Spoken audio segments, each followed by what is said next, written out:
Welcome to rSlash Entitled Parents, where a Karen kills her own 15-year-old daughter.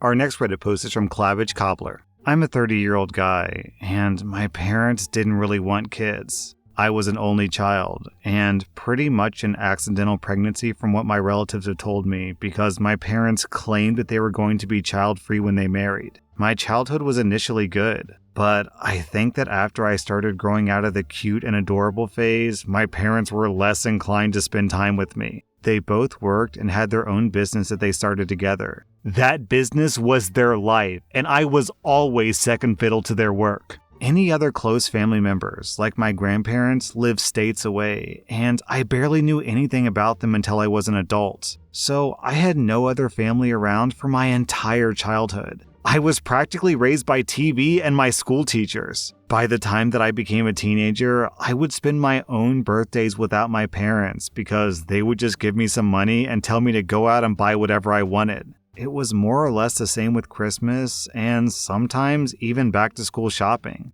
We wouldn't have even had a Christmas tree after I turned 10 if it weren't for the fact that I convinced my parents to buy a fake one so that I could build it. To get an idea of my parents, think of them as those people who always wear black, drink lots of wine, and look down their noses at people. And the last that I saw of my parents, they still looked and acted the same way, although now my father wears a toupee. When I turned 16, I asked my parents if I could work part-time with them at their business. They just told me that they had no open positions or anything like that. They may as well have just come right out and said they didn't want me there. After I turned 18, my parents told me that since I was an adult, they expected me to move out as soon as I was able to. I was working part-time because I was still in high school, and I didn't have anywhere near enough money saved for college. Not long after high school ended, my parents told me to pack up and move out. They even got an official eviction notice that gave me 30 days and everything.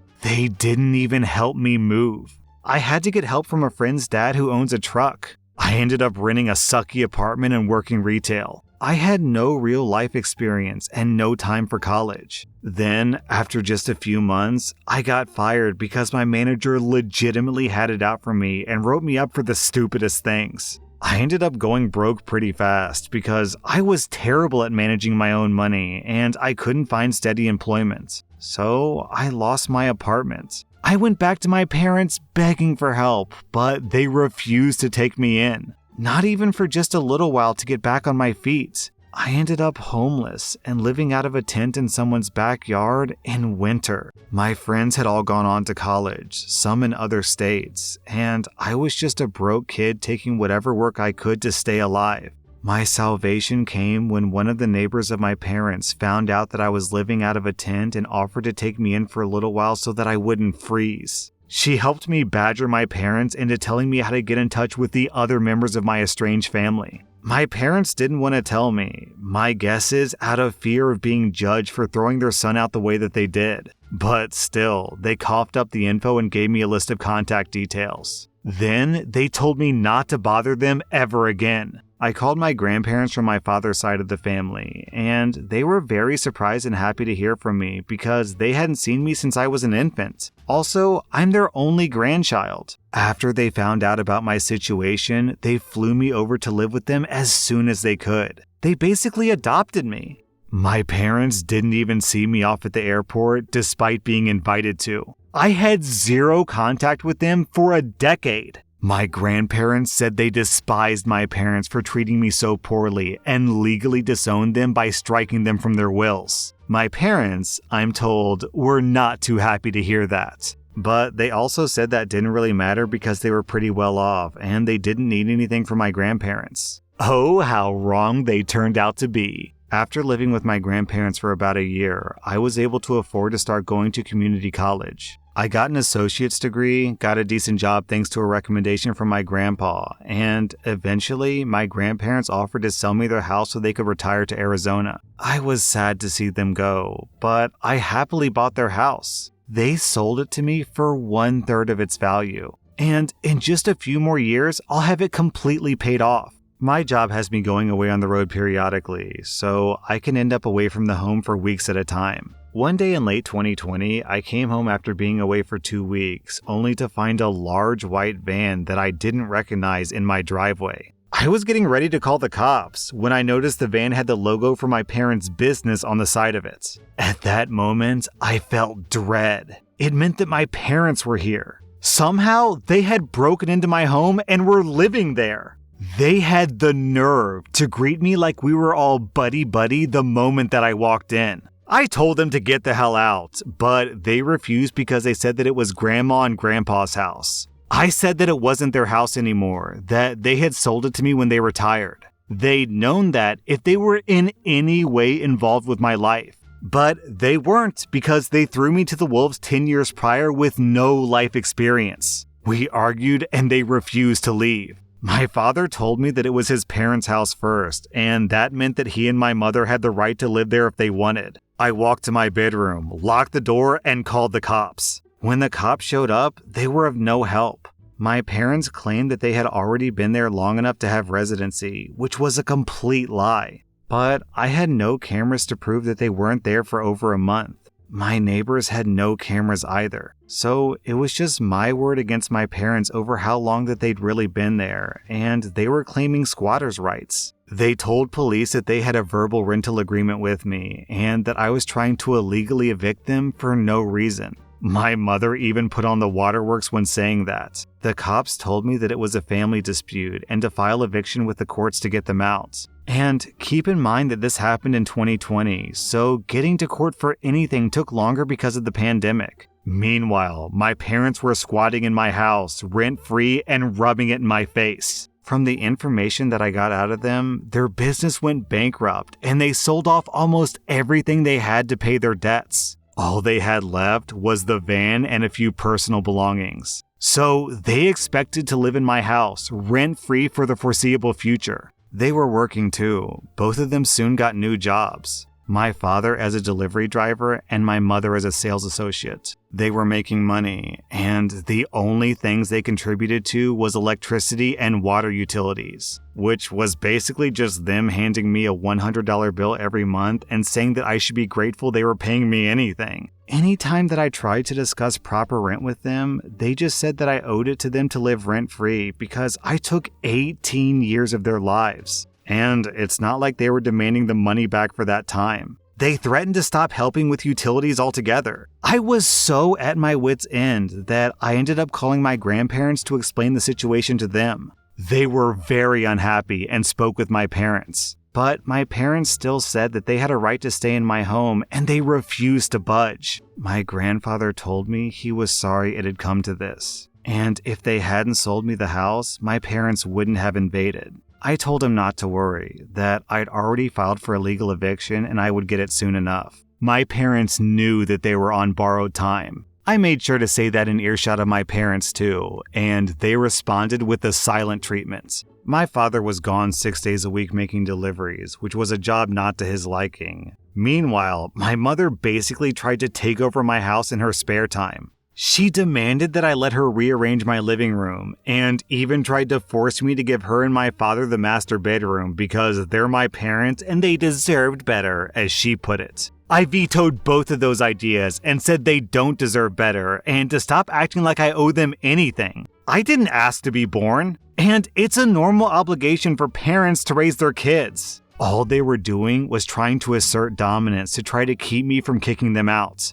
Finally, after 4 months, now in 2021, I managed to take my parents to court over their squatting. They tried to use the fact that it was formerly my grandparents' house and the fact that they were giving me $100 a month as some sort of leverage of residency. But there was no real rental agreement. They were smart enough not to try to forge one because it would have been fraud. So the judge ordered that they had to be out in a maximum of 30 days because they had zero claim on my house. After court, my parents confronted me and said that they were disappointed in me for kicking out my own flesh and blood. I couldn't help but laugh and call them hypocrites because that's exactly what they did to me without a care in the world for my well-being. They had no love for me, so I had no love for them. I owed them nothing. They tried to act like everything that was mine was theirs. But they had no right to call themselves my parents because they never really acted like it.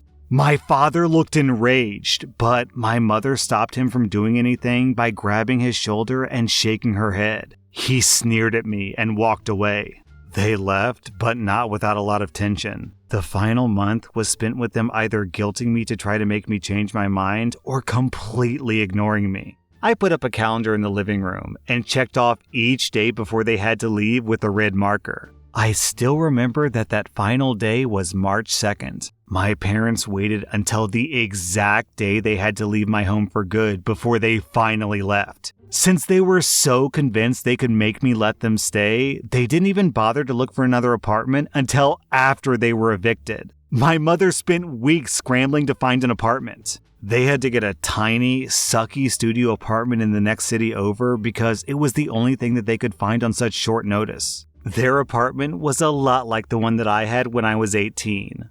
Quite ironic. I drove my mother over to see it one time, and the apartment was terrible. The walls were baby barf green. The carpet looked like it was 20 years old. The only window had a view of a brick wall outside. There was no dishwasher. The stove was the smallest stove that I'd ever seen, and the toilet looked like it really needed to be replaced. The walls also did little to stop noise from neighbors. There was already 2 people loudly fighting in the adjacent apartment while we were there. My mother went out of her way to try to give me sad looks while dropping hints that I should feel guilty that I was reducing them to live in such a place. I just acted oblivious until she finally stopped. They signed the lease and moved in. They also ended up demanding the queen-size bed, dresser, and flat-screen TV from my guest room. I told them to just take the damn things. As they were getting into the van to finally move out, they watched me replace the locks on the front door. They said nothing. I said nothing. They just sat and watched me for a while until I had the new doorknob on. Then they finally left. I breathed a massive sigh of relief the second that van went down the road. I figured karma had finally come for them, and they could live under a rock for all I cared. But nope, my grandparents heard from them recently. They called them to brag that they had started a new, similar business. They said they were basically on track to be right back to where they used to be prior to the pandemic, which was making good money and looking down on other people. I googled their new business, and it seems like it's doing well. They have positive reviews and everything. I'm pretty resentful, truth be told. They put me through being homeless, squatted in my house for months, and then went right back to being the snobby, wine-drinking business people they used to be. If karma is real, it's taking too damn long. OP, your parents are so incredibly toxic that I think the rule you have to live by is that the best revenge is a life well lived. If you obsess over your parents and feel bitterness about their happiness, then all you're doing is adding misery to your life. So the best thing to do is just change all your locks, install security cameras, and move on.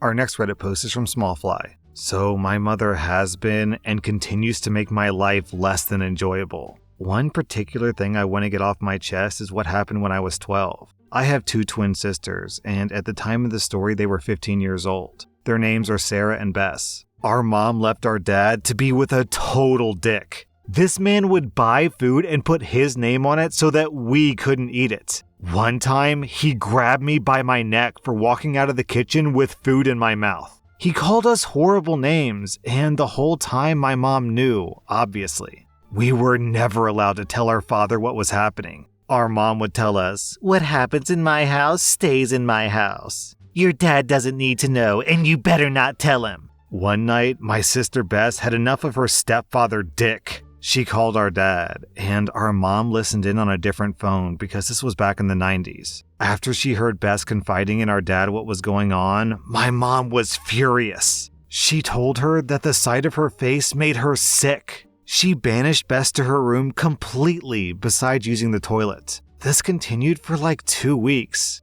Well, all the stress from this caused a heart condition that we didn't know Bess had to flare up, and she actually went into cardiac arrest one morning and died, dead at 15 years old. My mom will never own up to her mistakes. She has never made things right. She acts as if it never happened. I recently went no contact with her, and I've never healed from this. Ugh, that's awful, OP. I'm glad that you're out of that situation and that you're no contact with your mother, because she sounds like a disgusting woman. That was r/Entitled Parents, and if you like this content, check out my podcast where I publish the exact same episodes. Also, hit that subscribe button because I put out new Reddit videos every single day.